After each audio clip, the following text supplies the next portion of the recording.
O tal do Dark Deku talvez tenha sido o último ápice de engajamento que Boku no Hero teve nas redes sociais no ocidente, depois que o título parece ter sido esquecido por grande parte da comunidade, e é com grande tristeza que digo isso, pois gosto bastante do título e gosto como Horikoshi usa sua veia dramática para criar paralelos entre personagens, mesmo que às vezes ele exagere em algumas coisinhas e passe do ponto. E hoje vamos falar um pouco disso tudo aqui, mas o foco principal é no rap do Kaito.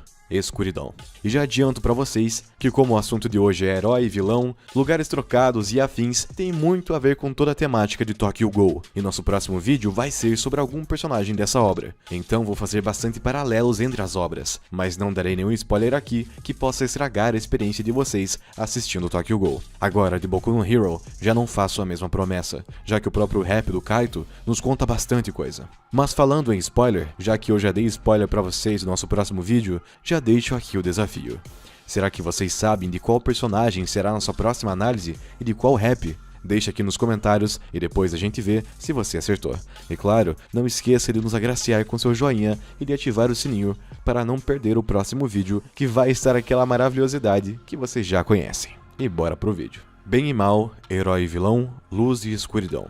Desde que a humanidade começou a refletir sobre o mundo e as tensões entre lados opostos, é um assunto vigente no discurso de grande parte dos nossos filósofos e pensadores. E às vezes parece uma necessidade de haver uma explicação maniqueísta sobre todas as coisas, e apesar de Boku no Hero ter muito de cartesiano na sua construção, com a ideia de tensão entre o One for All e o All for One, a obra consegue discutir de maneira decente que entre o preto e o branco existem infindáveis tons de cinza. E aqui temos uma primeira semelhança entre Boku no Hero e Tokyo Ghoul. O mundo dos heróis, teoricamente, te dá a opção de decidir se você vai querer ser bom ou mal. Enquanto no mangá protagonizado por Kaneki, existe uma regra pré-estabelecida, que os Ghouls são uma maldição que devem ser eliminada pelo bem da humanidade. Porém, mesmo com essa divergência, ambas as histórias convergem em retratar que, seja no mundo mágico das escolhas ou na distopia de preconceito, existem muito mais tons acinzentados do que apenas o bem e o mal. Existe muito mais do que apenas dois polos. Existe muito mais complexidade do que possa parecer. E em Boku no Hero, o Deku Dark talvez seja o arco que mais escancare essa complexidade. Apesar de há muito tempo, no seu começo, já termos sido apresentados a Stain, um vilão que combate esse cartesianismo moral de heróis e vilões com fatos. Quanto mais heróis existem, maior a criminalidade. Curiosamente, um fato que se repete na realidade, porque já é sabido por dados oficiais dos governos que quanto mais as pessoas são presas e quanto maior é a repressão e o poder da polícia, maior é a criminalidade.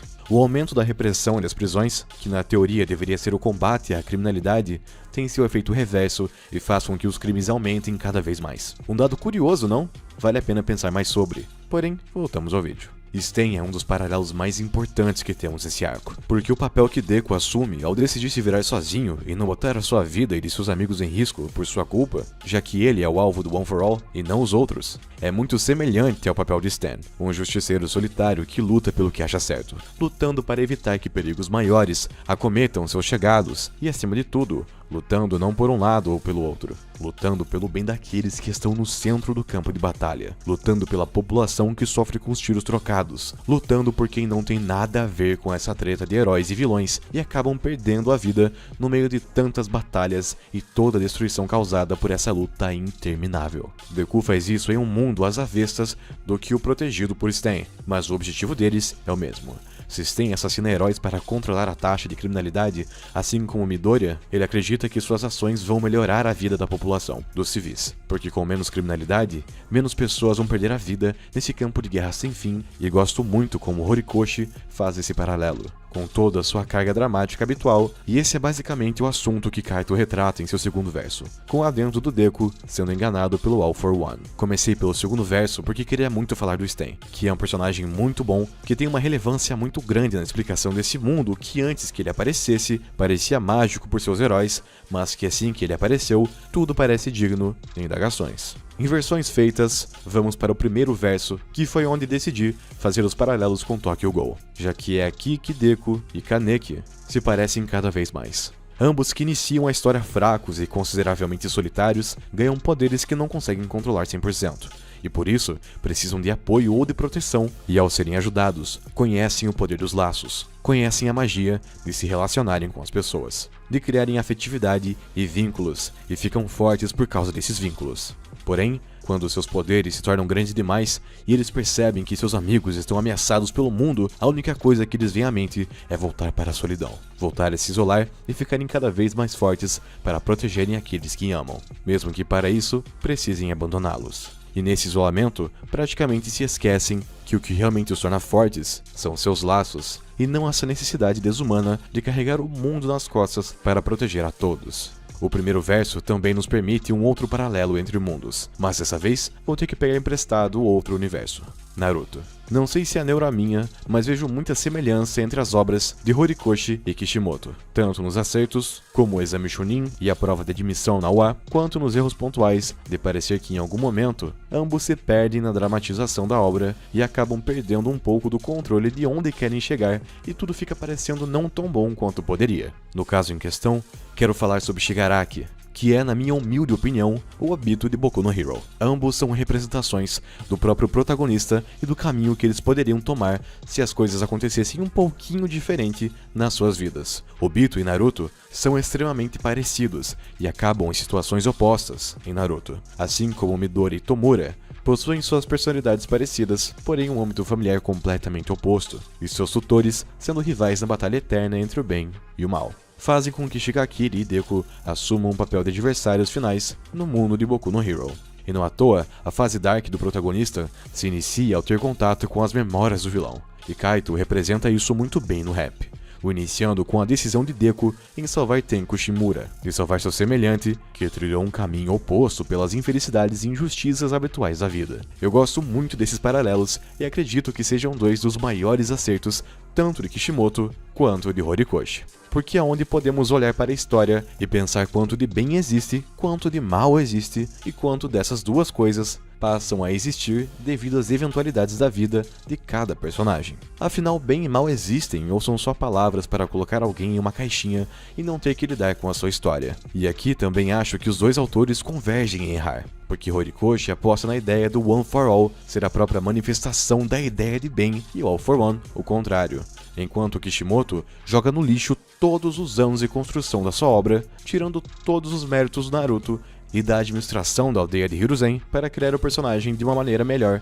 e enfiar um plot sem sentido e ruim de criança destinada com alma reencarnada de sei lá quem e quantos séculos atrás. Mas acontece, não é o assunto de hoje. Voltando para Kaneki e Deku, já começamos com diferenças. O tapa-olho tomava banho. Brincadeiras à parte, a jornada de Kanedi, após assumir a identidade de tapa-olho, de limpar os perigos para os Gous das ruas, e mesmo assim ser temido no meio deles, é muito similar à jornada do Cascão Deku Dark, que apesar de estar salvando as pessoas o tempo todo e carregando todo o peso do mundo em suas costas, ele é rejeitado por elas, e ele as afugenta. O que é uma imagem oposta ao que ele fez se apaixonar pelo All Might, porque além de ser um herói número 1, o All Might era um fenômeno de mídia. E tanto nesse mundo quanto no nosso, a mídia não pode ser ignorada.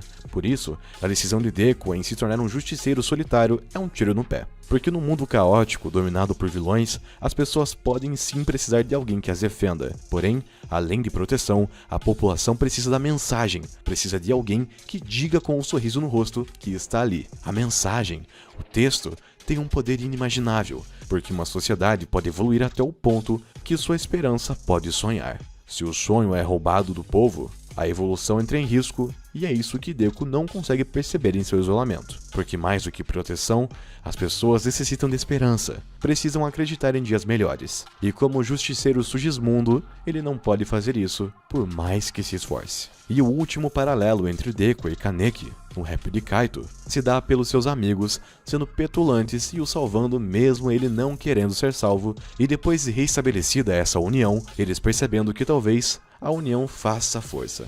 Será? Vamos ter que continuar acompanhando para saber. Análises de letra e história feitas, vamos à questão musical. Gosto muito de como Kaito aposta na dor para guiar o ritmo, tanto na própria composição quanto na voz, porque afinal de contas, Deku Dark é uma produção da dor. A dor de conhecer a história de seu antagonista, a dor de perder as pessoas e a dor da solidão que nos assola sem mesmo que percebamos. Apesar da música dar sim algumas animadas em seu andamento, em toda a sua duração, é evidente no refrão, que normalmente vemos refrões que explodem e geram um hype tremendo. Mas aqui não, ele é mais contido, mais triste, dolorido. Ele abraça a escuridão solitária, que quanto mais se isola, mais longe se encontra de qualquer salvação. E aqui deixo meus parabéns pro Kaito, porque encaixou perfeitamente na obra e deve ser difícil resistir à tentação de escrever refrões lotados de hype e explosões. Parabéns por ter conseguido, porque o refrão de Escuridão é a cereja no bolo que liga toda a canção e faz ser uma coisa maravilhosa de se consumir de novo e de novo.